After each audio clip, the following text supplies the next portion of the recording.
Hello, good morning, good afternoon, good evening, चाहे जब भी आप ये वीडियो देख रहे हो उसके लिए। तो इस वीडियो लेक्चर सीरीज के लिए का नाम होगा बेसिक फिजिक्स।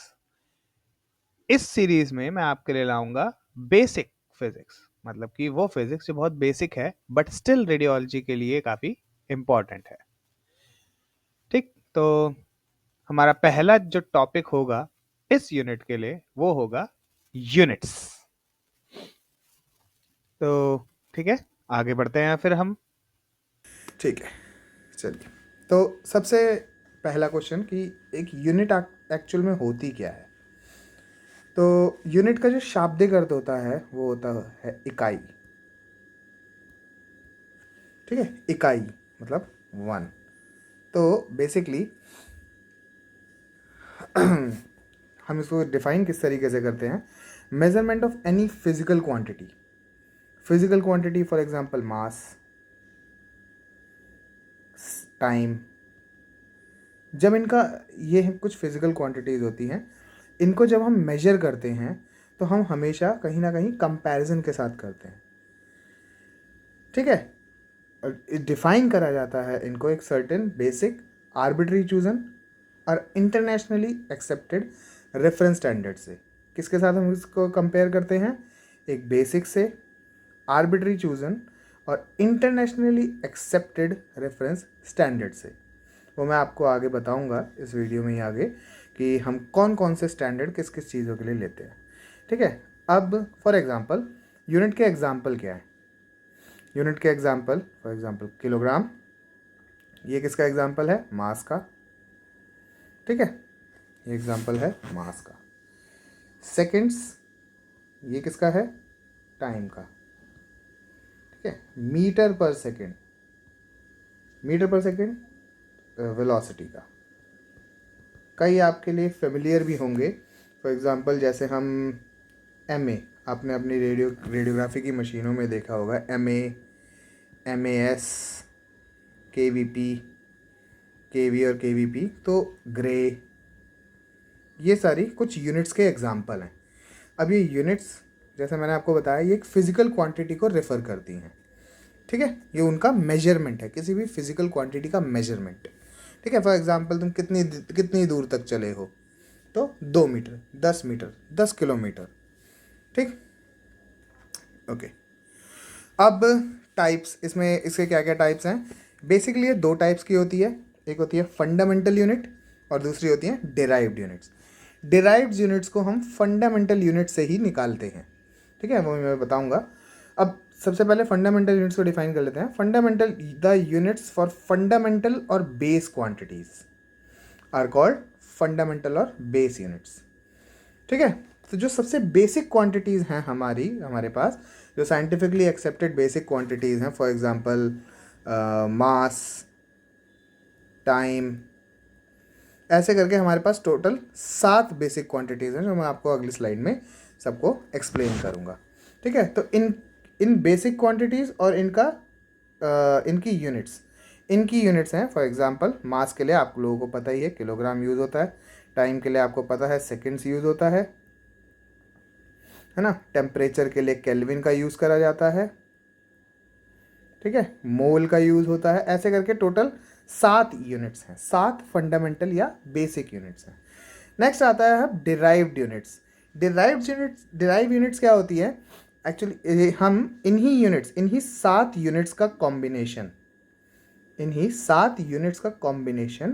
किसी और फिजिकल क्वांटिटी, ये तो सारी बेस क्वांटिटीज़ को रिफर करती है ना, बट हमारे पास केवल 7 तो क्वांटिटीज़ हैं नहीं।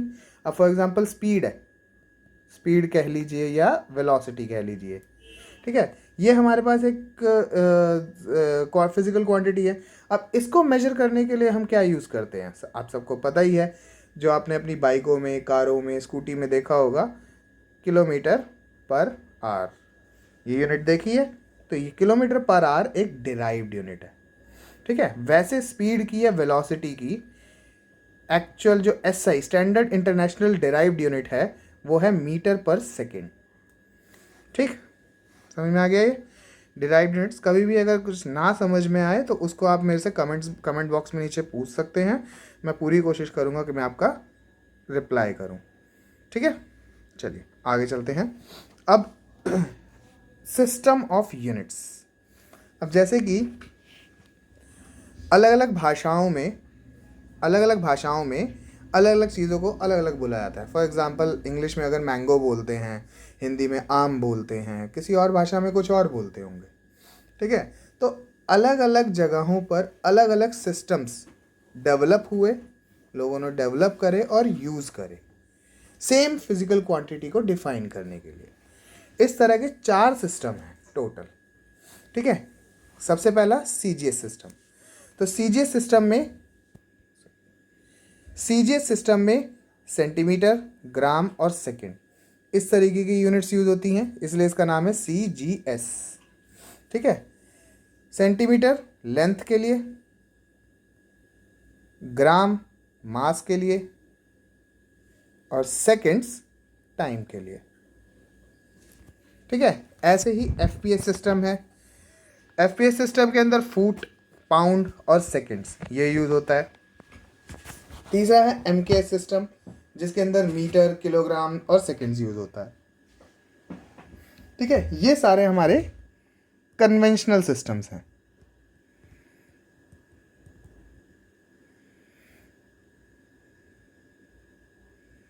कन्वेंशनल सिस्टम, ठीक है, ये सारे हमारे कन्वेंशनल सिस्टम्स हैं। अब ऐसा तो हो नहीं सकता कि आप हर जगह पर कन्वेंशनल सिस्टम, जाहिर सी बात है अगर आप हिंदी भाषी हैं, अगर आपको हिंदी बोलनी आती है और आप किसी और देश में चले जाएं, फॉर एग्जांपल आप जर्मनी में चले जाएं, तो वहाँ के लोग तो हिंदी नहीं बोलते, वहाँ पर आपको जर्मन नहीं आती है ना, तो आप उनको कैसे अपनी वहाँ पर ऐसे जाएंगे तो कन्फ्यूज़न होगी। ठीक है, तो इसी कन्फ्यूज़न से बचने के लिए साइंटिफिक कम्युनिटी ने या सब ने मिलकर एक standard international system of units को बनाया। ठीक है, system international de units, I guess मेरी इसकी प्रोनाउंसिएशन रॉन्ग हो गई, बट आप समझ सकते हैं। तो French for international system of units, और जिसको हम एसआई यूनिट सिस्टम भी कहते हैं, एसआई यूनिट सिस्टम। ठीक है, यही है सब basic standard system of units. ठीक है, जो वर्ल्ड वाइड एक्सेप्टेड है। ठीक, हाँ, ये जो सिस्टम्स हैं ये आपस में इंटर कन्वर्टेबल भी होते हैं। आप सीजीएस से एफपीएस में, एफपीएस से एसआई में, एमकेएस में आप कभी भी किसी भी सिस्टम को किसी भी सिस्टम में कन्वर्ट कर सकते हैं। अगर आप चाहेंगे तो मैं इससे रिलेटेड भी एक वीडियो बना दूंगा, अगर आप चाहते हैं तो आप कमेंट बॉक्स में मेरे को बता सकते हैं। चलिए नेक्स्ट करते हैं हम। तो इसमें आपको ये 7 जो बेसिक यूनिट्स हैं उनके बारे में बताया है। जैसे मैंने पहले बताया था, लेंथ, मास, टाइम, इलेक्ट्रिक की है, temperature, amount of substance and luminous intensity. आपको ये सब याद करने की कोई ज़रूरत नहीं है, वैसे कर लेंगे तो अच्छा ही होगा। बाकी लेंथ की मीटर, उसका सिंबल, मास की किलोग्राम, टाइम की सेकंड्स, इलेक्ट्रिक या इलेक्ट्रिसिटी या इलेक्ट्रिक चार्ज उसको हम एम्पियर में लेते हैं। थर्मोडायनेमिक टेम्परेचर, ये जो टेम्परेचर की यूनिट होती है वो हम हमेशा केल्विन में लेते हैं। ठीक है, amount of substance is mole, जो आपने अपने 11th-12th में मोल कंसेप्ट के नाम से पढ़ा होगा। ठीक है, 1 मोल ये सब पढ़ा ही होगा आपने। ठीक है, ये है लास्ट में एक ल्यूमिनस इंटेंसिटी, जिसको हम कैंडेला में मेजर करते हैं।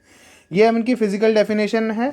वीडियो छोटी होनी है, इस वजह से मैं इसके डेप्थ में नहीं जाऊंगा, और इन सबको आपको याद रखना है।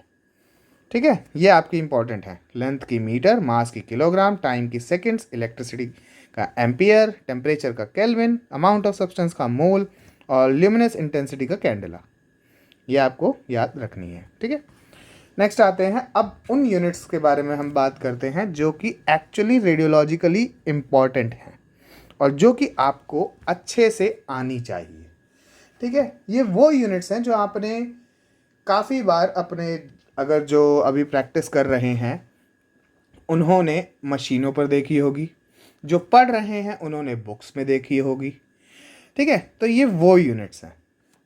ठीक, तो हम अब इनके बारे में पढ़ेंगे। तो सबसे पहली और जो सबसे ऑब्वियस यूनिट है वो है वोल्टेज, केवी और केवीपी।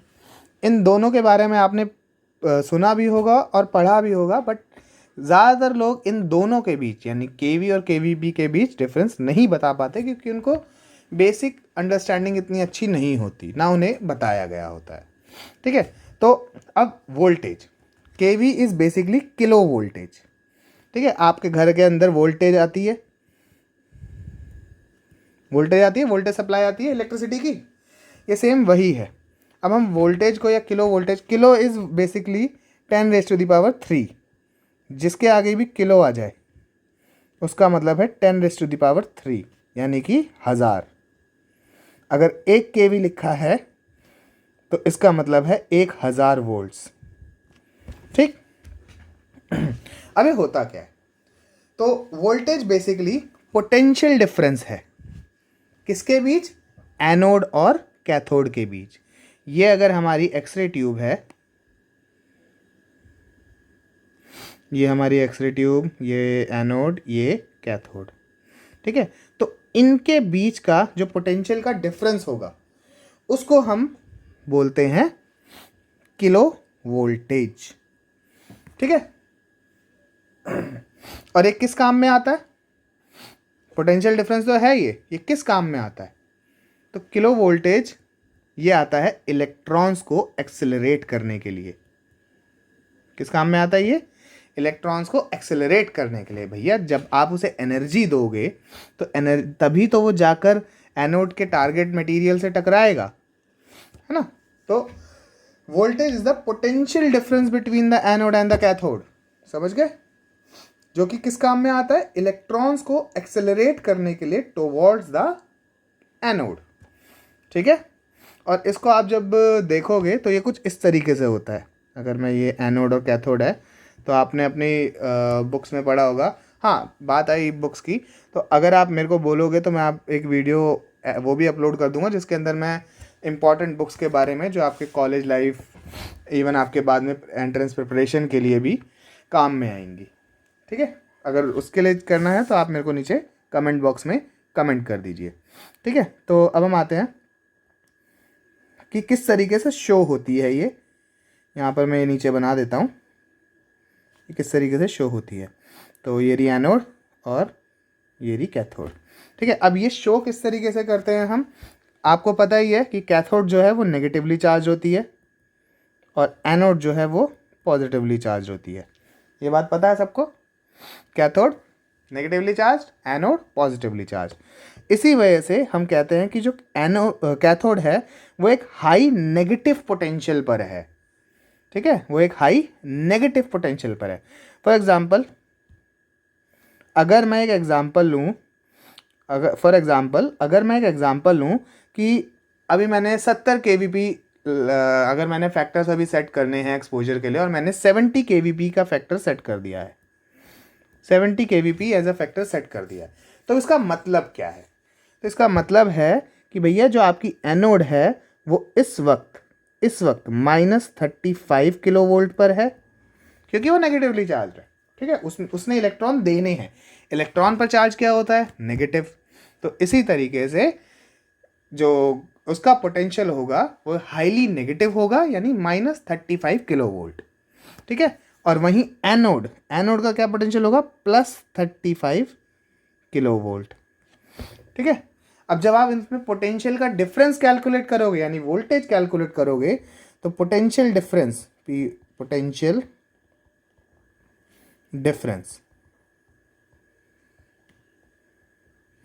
वो हम कैसे कैलकुलेट करते हैं, कि एनोड माइनस कैथोड, तो 35 केवी माइनस ऑफ 35 केवी, तो ये किसका है, एनोड का, और ये किसका है, कैथोड का। तो ये माइनस माइनस हुआ प्लस, 35 प्लस 35, तो ये कितना बना, 70 किलो वोल्ट। तो जब भी आप 70 किलो वोल्ट का केवी का फैक्टर सेट करते हो अपने एक्सपोजर के लिए मशीन में, तो इस तरीके से एनोड कैथोड के बीच पोटेंशियल डिफरेंस सेट हो जाता है। ओके, क्लियर है ये चीज़? ठीक है, तो अब मैं इसमें आगे आता हूँ। ठीक, तो हमको केवी समझ में आ गया, किलो वोल्टेज समझ में आ गई। It is the potential difference, तो KV is the potential difference. Next आते हैं हम पीक किलो वोल्टेज। नेक्स्ट आते हैं हम पीक किलो वोल्टेज। तो पीक किलो वोल्टेज क्या होती है?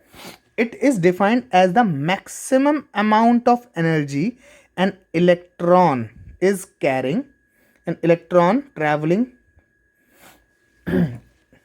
ओके, हम पीक किलो वोल्टेज डिफाइन करते हैं, तो it is defined as the maximum amount of energy an electron travelling from cathode to anode can possess. मतलब कि भैया आपने ये रही एनोड, ये रही कैथोड, कैथोड से इलेक्ट्रॉन निकाल तो दिया, अब उसकी मैक्सिमम एनर्जी क्या होगी?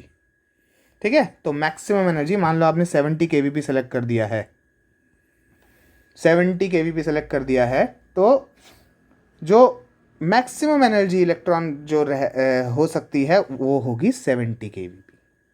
ठीक है, इस इलेक्ट्रॉन की, ये इलेक्ट्रॉन कितनी मैक्सिमम एनर्जी ले सकता है? तो वो होगा जो आपने फैक्टर सेट करा है 70 केवीपी। ठीक, समझ गए? इसमें कोई डाउट हो तो प्लीज़ नीचे कमेंट करिए। तो पीक किलो वोल्टेज और किलो वोल्टेज में बस एक ये छोटा सा डिफरेंस है, दोनों पोटेंशियल डिफरेंसेस ही। ठीक है, बट उसको हम एज अ पोटेंशियल डिफरेंस के टर्म्स में डिफाइन करते हैं, और इसको हम एनर्जी, दोनों एनर्जी के ही यूनिट हैं। ठीक है, but it is the peak, maximum energy कितनी हो सकती है। ठीक है, वैसे तो जब आप आगे, जब मैं इसमें पढ़ाऊँगा तो एक्चुअली होता क्या है, जो एवरेज एनर्जी है, हर इलेक्ट्रॉन के पास 70 केवीपी नहीं होता है। ठीक है, आगे मैं पढ़ाऊँगा जब, तो उसमें मैं स्पेक्ट्रम बनाऊँगा। ठीक है, तब आपको समझ में आएगा कि मैं क्या कहना चाह रहा हूँ। बट अभी आप एक मोटे मोटे तौर पर आप ये जान सकते हैं कि एक एवरेज एनर्जी होती है और एक मैक्सिमम एनर्जी होती है। तो मैक्सिमम एनर्जी है किलो वोल्टेज, इलेक्ट्रॉन के पास जो मैक्सिमम एनर्जी होती है। ठीक है, फिर जो एवरेज होती है वो होती है 1/3 ऑफ केवीपी। ठीक है, तो कभी अगर आपने 90 केवीपी सेलेक्ट करा है तो उसकी एवरेज एनर्जी क्या होगी? एवरेज मतलब जो ज़्यादातर इलेक्ट्रॉन्स के पास होती है। ठीक है, एवरेज एनर्जी वो जो ज़्यादातर इलेक्ट्रॉन्स के पास होती है, और पीक मे बी किसी एक के पास हो, मे बी कईयों के पास हो। ठीक है, वो फिर तो 90 केवीपी के में केस में कितनी आएगी? 1/3 इंटू 90 इक्वल्स टू 30 केवीपी। ठीक है, समझ गए?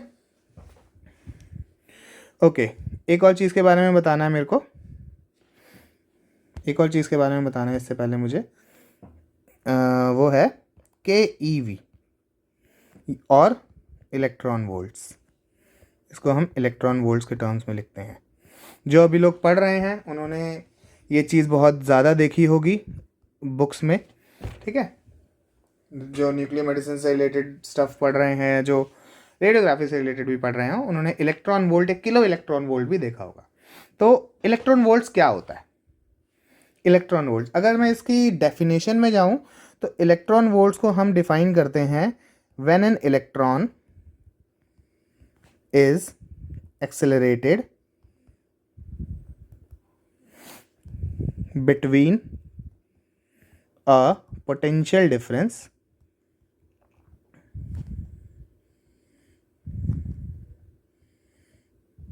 of 1 volt, तब क्या आता है? Then it is termed as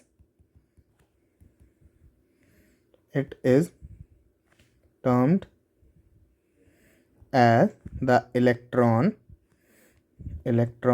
is having an energy of 1 electron volt.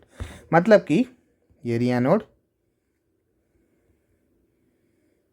और ये रही कैथोड।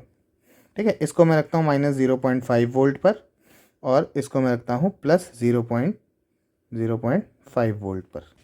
ठीक है, अब मैं इसमें केवल एक इलेक्ट्रॉन छोड़ूंगा, एक इलेक्ट्रॉन, और वो अब कैथोड से एनोड की तरफ जा रहा है। अब ये जो एक्सेलरेशन करेगा, अब मैं अगर इसका पोटेंशियल डिफरेंस निकालूँ तो कितना आएगा? ये आएगा +1 वोल्ट, है ना, 1 वोल्ट मल्टीप्लाई बाय इलेक्ट्रॉन, ये आता है 1 इलेक्ट्रॉन वोल्ट। ठीक है, इसका अमाउंट कितना होता है, तो 1 यानी 1 इंटू इलेक्ट्रॉन पर चार्ज कितना होता है 1.6 इंटू 10⁻⁻19 कोलम। ठीक है, तो कितना आएगा 1 इलेक्ट्रॉन वोल्ट का मतलब फिर कितना हुआ 1.6 इंटू 10⁻⁻19। ठीक है, जूल्स में। ठीक, ये चीज़ समझ में आ गई कि इलेक्ट्रॉन वोल्ट्स या किलो इलेक्ट्रॉन वोल्ट्स क्या होते हैं। इसका चाहो तो स्क्रीनशॉट ले सकते हो। ओके, इसको मैं क्लियर कर देता हूँ। ठीक है, ये समझ में आ गया किलो वोल्ट और पीक किलो वोल्टेज में डिफरेंस। तो अब से अगर आपसे कोई पूछे तो आप आराम से बता सकते हैं कि भैया केवीपी और केवी में स्लाइट डिफरेंस है। ठीक है, नेक्स्ट आते हैं हम मिली एम्पियर। ठीक है, एम्पियर आप में से कई लोग जानते होंगे कि एम्पियर किसकी यूनिट होती है, करंट की। अभी मैंने पीछे बताई थी, यहाँ पर बताई थी एम्पियर। ठीक है, तो एम्पियर एक्चुअल में क्या होता है, ट्यूब करंट। ठीक है, आपने इसको सबसे ज़्यादा सुना होगा कि इतने एमए की मशीन है, 300 एमए, 200 एमए। जो ज़्यादातर पोर्टेबल मशीन्स आती हैं 200 300 एमए की होती हैं, 100 एमए की होती हैं। ठीक है, और जो बड़ी मशीन्स होती हैं वो 500 1000 एमए की भी हो सकती हैं। तो मतलब क्या है, मतलब तो आर्बिट्री तौर पर आप इसको इस तरीके से भी डिफाइन कर सकते हैं, it is the capacity of the tube. ठीक है, कि वो एक पर्टिकुलर एक्सपोजर के लिए कितना चार्ज प्रोड्यूस कर सकती है।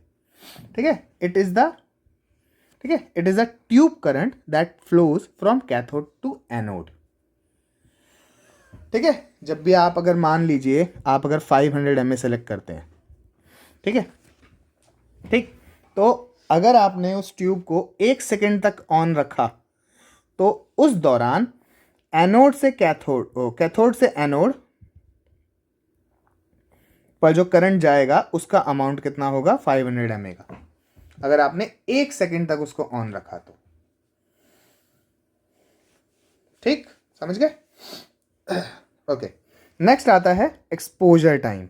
एक्सपोजर टाइम यानी कि जो सेकंड्स आप सेलेक्ट करते हैं कि आपका कितनी देर एक्सपोजर ऑन रहेगा, कितनी देर नहीं रहेगा। ठीक है, तो it is a time period in which the current flows या exposure is set to be on. ठीक है, इतने टाइम के लिए एक्सपोजर ऑन रहता है। अब भैया जितनी देर इलेक्ट्रॉन फ्लो होंगे उतनी ही देर, आपने एक्सरे प्रोडक्शन में पढ़ा होगा, जितनी देर इलेक्ट्रॉन फ्लो होंगे उतनी ही देर एक्सरेज का प्रोडक्शन होता है ना। तो जितनी देर करंट फ्लो होगा उतनी देर ही एक्सरेज का प्रोडक्शन होगा। ठीक है, अब एक हम और काफ़ी जानी पहचानी यूनिट पर आते हैं, मिली एम्पियर सेकेंड। तो मिली एम्पियर सेकेंड एमएएस जो आपने देखा होगा, जो आप ज़्यादातर फैक्टर सेलेक्ट करते होंगे केवीपी और एमएएस। ठीक है, तो हम एमएएस पर आते हैं। इट इज़ द चार्ज और amount of electron that flows from cathode to anode in a given exposure period. ठीक है, ये क्या है, इट इज़ द चार्ज और अमाउंट ऑफ इलेक्ट्रॉन्स, मतलब कि चार्ज कितना फ्लो हुआ उस एक्सपोजर के दौरान। ठीक है, ये करंट था, ये है चार्ज। अब फॉर एग्जांपल आपने बचपन में पढ़ा होगा, जब हमसे कोई करंट की डेफिनेशन मांगता था तो हम क्या बोलते थे, charge upon time. Charge upon time equals to current. मतलब कि एक गिवन टाइम पीरियड में कितना चार्ज फ्लो हो रहा है। चार्ज यानी कि इलेक्ट्रॉन्स। चार्ज को वैसे तो कोई सा भी हो सकता है, इलेक्ट्रॉन्स भी हो सकते हैं, प्रोटॉन्स भी हो सकते हैं, बट हम कन्वेंशनल के लिए हम इलेक्ट्रॉन्स का फ्लो मानते हैं। तो एक गिवन इंटरवल टाइम, मान लीजिए 1 सेकेंड मान लो, 10 सेकेंड मान लो, कितने भी टाइम के लिए कितने इलेक्ट्रॉन्स का चार्ज फ्लो हुआ, कितने इलेक्ट्रॉन्स, एक इलेक्ट्रॉन पर चार्ज कितना होता है 1.6 इंटू 10⁻⁻19 कोलम, इतना होता है। ठीक है, और वो कितने टाइम के लिए फ्लो हुआ, तो वो उसका करंट होगा। ठीक है, तो अब मैं इस पर ही अगर आऊँ तो अगर मुझे चार्ज निकालना है, charge is equal to current into time. अभी मैंने पीछे डिफाइन करा था, करंट क्या था आपका MA, टाइम क्या है आपका एक्सपोजर टाइम, इससे मिलकर बन गया MAS। तो MAS is actually nothing but the amount of charge which flows from cathode to anode in a given period of time. ठीक है, लास्ट हम आते हैं हीट यूनिट्स। हीट यूनिट्स, इसको सीधे सीधे तौर पर समझाऊं तो ये एनर्जी की यूनिट है, एनर्जी। अब एनर्जी हीट है यानी एनर्जी, तो it is defined as the amount of heat generated for a given exposure, कि जब भी आप एक एक्सपोजर करते हो तो उस टाइम पर आपकी कितनी हीट जनरेट होती है। ठीक है, जैसे फॉर एग्जांपल अगर आप मोबाइल चार्जिंग पर लगाते हो तो फ़ोन गर्म हो जाता है, ज़्यादा यूज़ करते हो तब भी होता है। ठीक है, क्यों? क्योंकि करंट फ्लो हो रहा होता है। तो जब भी करंट फ्लो हो रहा होता है उसकी वजह से, और फिर इलेक्ट्रॉन जब टारगेट पर बॉम्बार्ड करते हैं उसकी वजह से, इन दोनों की वजह से हीट प्रोड्यूस होती है। ठीक है, उसी को हम डिफाइन करते हैं हीट यूनिट्स में। ठीक है, क्या चीज़ डिफाइन करते हैं? It defines ability of the tube to withstand heat. जिस ट्यूब के पास जितनी ज़्यादा हीट यूनिट्स होंगी वो उतनी हीट विथस्टैंड कर सकता है बिना कोई डैमेज के। ठीक है, जिसके पास जितनी कम होगी वो उतनी कम कर सकता है। ठीक है, अब हीट यूनिट्स हम किस तरीके से डिफाइन करते हैं? √2 इंटू KVP। अगर एक single phase AC power supply है तो उसके लिए √2 into KVP into MA into seconds. ठीक है, बेसिकली किलो वोल्ट आप अपना KVP को MA से और सेकेंड से मल्टीप्लाई कर दो, एक्सपोजर टाइम से मल्टीप्लाई कर दो, तो आपकी हीट यूनिट आ जाएगी। सिंगल फेज के लिए आपको √2 का एक फैक्टर लेना होता है, क्योंकि सिंगल फेज में जो पीक वोल्टेज होती है और एवरेज वोल्टेज में थोड़ा सा डिफरेंस होता है, RMS वोल्टेज बोलते हैं जिसे। ठीक है, तो RMS वोल्टेज और उस पीक वोल्टेज को डिफाइन करने के लिए अगर आप एक DC पावर सप्लाई लेते हैं तो उसके लिए हमको हीट यूनिट्स आराम से मिल जाती हैं KVP into MA into S, simply अगर आप एक DC पावर सप्लाई लेते हैं। ठीक है, अगर आप एक ट्रिपल फेज सप्लाई लेते हैं, आप में से कई लोगों ने ट्रांसफॉर्मर्स पढ़े होंगे जो जनरेटर्स हम यूज़ करते हैं, तो ट्रिपल फेज पावर सप्लाई, उसके लिए हम क्या करते हैं? जैसे इसमें √2 से मल्टीप्लाई करा है तो उसके लिए हीट यूनिट्स डिफाइंड होती हैं √3 से, √3 into KVP into MA into S। ठीक है, तो ये अभी फ़िलहाल जो रेलेवेंस है वो इन्हीं का है। इसके अलावा भी काफ़ी सारी यूनिट्स होती हैं। ठीक है, कुछ का मैं एग्जांपल अभी दे देता हूँ। फॉर एग्जांपल एक यूनिट होती है ग्रे, है ना, सिवर्ट, ये आपने बहुत ज़्यादा सुनी होंगी। तो इसकी वीडियो मैं अभी कुछ टाइम बाद अपलोड करूँगा, बट ये कुछ यूनिट्स हैं जो और रेडियोलॉजिकली रेलेवेंट हैं। ठीक है, इसकी वीडियो नेक्स्ट टाइम। तो अगर आपको कुछ अच्छा लगा हो तो प्लीज़ सब्सक्राइब, और अगर कोई भी तरह का सजेशन या क्वेश्चन हो तो please feel free to ask in the comment section. और अगर अच्छा लगा हो तो लाइक करिए, कमेंट करिए, सब्सक्राइब करिए। Thank you very much.